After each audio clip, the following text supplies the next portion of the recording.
السلام علیکم ناظرین، آپ دیکھ رہے ہیں ہاشمی میڈیا آفیشیل اور میں ہوں آپ کا میزبان بلال ہاشمی۔ آج ہمارے ساتھ موجود ہیں عالم بعمل حضرت مولانا عبد الماجد صاحب۔ سب سے پہلے تو میں ان کا انتہائی مشکور ہوں کہ انہوں نے اپنا قیمتی وقت عنایت فرمایا۔ اسی کے ساتھ ہم ان سے سوال کریں گے کہ قرآن مجید کے اندر اللہ جل جلالہ نے ارشاد فرمایا لا اکراہ فی الدین، تو آیا ہم ان سے سوال پوچھتے ہیں کہ اس کا صحیح معنوں کے اندر مفہوم کیا ہے؟ آیا یہ کفار کے لیے ہے یا مسلمانوں کے لیے ہے؟ السلام علیکم ورحمۃ اللہ وبرکاتہ۔ بہت شکریہ بلال صاحب، آپ نے ہمیں مدعو کیا۔ اللہ آپ کی دنیا آخرت کی تمام مشکلات آسان فرمائے۔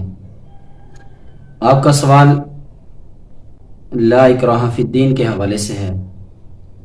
اللہ پاک نے قرآن مجید میں لا اکراہ فی الدین کی یہ جو آیات اتاری ہے، یہ اتارنے کے بعد نبی علیہ الصلوۃ والسلام کو یہ پیغام دیا کہ اے نبی، تم کفار کے لیے سختی نہیں کر سکتے۔ لا اکراہ فی الدین یعنی دین میں داخلے کے لیے آپ ان پر سختی نہیں کر سکتے، لیکن جب وہ مسلمان ہو جائیں گے تو پھر اب ان کے اوپر احکامات جاری ہوں گے۔ جتنے بھی احکامات ہیں، نماز، روزہ، حج، زکوٰۃ، اپنے حقوق، پڑوسیوں کے حقوق، والدین کے حقوق، یہ سارے کے سارے حقوق اب ان پر جاری ہو جائیں گے۔ لیکن جب وہ مسلمان نہیں ہوئے، ابھی مسلمان نہیں ہوئے، تو آپ ان پر جبراً یہ اسلام آپ پیش نہیں کر سکتے۔ آپ ان کو دعوت دیں، لا اکراہ فی الدین، سختی نہ کریں، پیار سے محبت سے آپ ان کو دعوت دیں۔ جب ان کو پیار سے محبت سے دعوت دیں گے، مسلمان ہو جائیں گے، تو اب ان کے اوپر جتنے بھی احکامات ہیں وہ سارے کے سارے لاگو ہو جائیں گے۔ سب سے پہلے حکم ہے نماز کا۔ اب دیکھیں، نماز کے اندر نبی علیہ الصلوۃ والسلام نے ہمیں بتایا کہ جو نماز پڑھے گا تو اللہ رب العزت اس کو اس کا اجر دیں گے، اور جو نماز چھوڑے گا بلا عذر، ایک حدیث میں آتا ہے کہ جو بلا عذر نماز آدمی ترک چھوڑ دے، گو وہ بعد میں اس کو قضا بھی کر لے، تو اس کی جو سزا ہے وہ 2,88,00,000 سال جہنم میں وہ جلے گا۔ تو معلوم ہوا کہ جب وہ مسلمان ہو گیا تو اب اس کے اندر ایک دائرہ کار آ گیا، اب وہ دائرے کے اندر بند ہو گیا، اب وہ ایک حدود کے اندر بند ہو گیا۔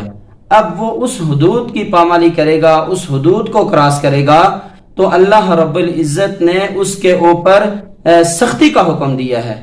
مثلا ایک بچے کے حوالے سے اللہ نبی علیہ الصلوۃ والسلام نے فرمایا کہ جب وہ 7 سال کا ہو تو آپ اس کو نماز کا حکم کرو، اور جب وہ 10 سال کا ہو تو اگر وہ نماز نہیں پڑھتا تو آپ اس کو کیا کریں؟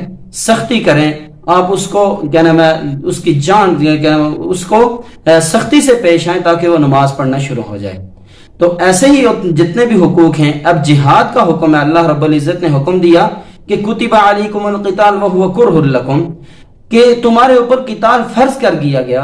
اب یہ ہمارے اوپر لازمی ہے، جیسے نماز لازمی ہے، حج لازمی ہے، اگر ہمارے پاس استعداد ہے، زکوٰۃ ہمارے پاس استعداد ہے تو لازمی ہے، تو ایسے ہی یہ جو جہاد ہے یہ بھی ہمارے اوپر لازم ہے۔ اور جہاد کرنا کیسے ہے، کس وقت کرنا ہے، کس سے کرنا ہے، یہ قرآن پاک میں بالکل واضح ہے۔ اور جو اس کو بلا عذر ترک کر دے گا تو نبی علیہ الصلوۃ والسلام کی حدیث کے مطابق اس کا مفہوم ہے کہ جو اس کو بلا عذر ترک کر دے گا تو وہ ذلت کا شکار ہو جائے گا۔ تو آج پوری دنیا کے اندر ہم جو مسلمان ہیں وہ اس حدود کو ہم پامال کر رہے ہیں، حدود کو ہم کراس کر رہے ہیں، اور جہاد کو ہم نے چھوڑ کے ہم بیٹھے ہوئے ہیں۔ اس وجہ سے نبی اللہ رب العزت نے ہمارے اوپر، دیکھیں پوری دنیا میں مسلمان کٹ رہے ہیں، اور یہ کٹنے کا یہ واحد یہ جو کیا نام ہے سلسلہ ہے وہ یہی ہے کہ آج مسلمان نے جہاد کو چھوڑا ہوا ہے، آج مسلمان نے نبی کی سنتوں کو چھوڑا ہوا ہے، آج مسلمان نے صحابہ کے نقش قدم پہ چلنا چھوڑا ہوا ہے۔ وہ صحابہ بھی تو تھے جنہوں نے نبی علیہ الصلوۃ والسلام کے حکموں کو پورا کیا، اور پورا کرنے کے بعد ان کیا نام ہے وہ اپنے آپ کو انہوں نے کٹوا دیا، اور پوری دنیا کے اندر وہ چھا گئے۔ نبی کے حکم کو وہ پورا کرتے ہوئے پوری دنیا میں وہ چھا گئے۔ نبی کا طریقہ، اللہ کا حکم پورا کرتے ہوئے وہ پوری دنیا میں چھا گئے۔ اور کیا تھا ان کے اندر؟ یہی تھی کہ وہ اطاعت تھی۔ آج ہمارے اندر سے اطاعت ختم ہو گئی، بھائی چارہ ختم ہو گیا، اور اس زمین کے اندر اللہ رب العزت نے اس انسان کو جو بھیجا ہے وہ صرف اور صرف خلیفہ بنا کر بھیجا، نائب اور خلیفہ۔ قرآن پاک میں آتا ہے وَإِذْ قَالَ رَبُّكَ لِلْمَلَائِكَةِ إِنِّي جَاعِلٌ فِي الْأَرْضِ خَلِيفَةً، ہم نے اس جب ملائکہ کو اللہ رب العزت نے یہ بات کہی کہ میں زمین کے اندر ایک انسان کو اپنا نائب اور خلیفہ بنا کر بھیجنے لگا ہوں، تو اس وقت ملائکہ نے صرف جاننے کے لیے یہ بات کہی تھی. وَإِذْ قَالَ قَالُوا أَتَجْعَلُ فِيهَا مَن يُفْسِدُ فِيهَا وَيَسْفِكُ الدِّمَاءَ وَنَحْنُ نُسَبِّحُ بِحَمْدِكَ وَنُقَدِّسُ لَكَ قَالَ إِنِّي أَعْلَمُ مَا لَا تَعْلَمُونَ، کہ یہ جو انسان ہے یہ زمین میں جائے گا اور جا کر یہ فساد پھیلائے گا.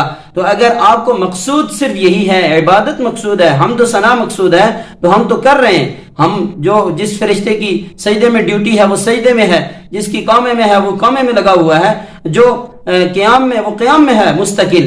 تو آپ کو ضرورت نہیں اس انسان کو پیدا کرنے کی، یہ تو زمین کے اندر جا کر فساد پھیلائے گا. تو اللہ رب العزت نے جواب دیا تھا کہ جو میں جانتا ہوں آپ نہیں جانتے. تو اب انسان یہ زمین میں آیا تو آ کر اس نے خلافت کو سنبھالنا ہے، آ کر خلافت کو سنبھالنا ہے، اور اللہ کے جو حقوق ہیں، اللہ کے حقوق ہیں، نبی کے طریقے کو ایک دائرہ کار کے اندر پورا کرنا ہے. چاہے وہ حکمران ہے، چاہے وہ کوئی بھی ہے، انسان مسلمان ہے تو اس نے دائرے کے اندر رہتے ہوئے اپنی حکمرانی بھی چلانی ہے. جو ایک مدرسے کا محتمم ہے اس نے ایک دائرے کے اندر رہتے ہوئے اس مدرسے کی محتممی کرنی ہے، اس کی دیکھ بھال کرنی ہے. تو معلوم ہوا کہ انسان جب کہ مسلمان نہیں ہے اس کے اوپر سختی نہیں ہے. جب وہ مسلمان ہو گیا تو اب اس کے اوپر ایک ایک حدود رکھی گئی ہے، ایک بارڈر رکھا گیا ہے. اب اس بارڈر کے اندر رہتے ہوئے اس کو اعمال کرنے ہیں، اس کو یہ سارے کے سارے اللہ کے حکموں کو، نبی کے طریقے کو پورا کرنا ہے.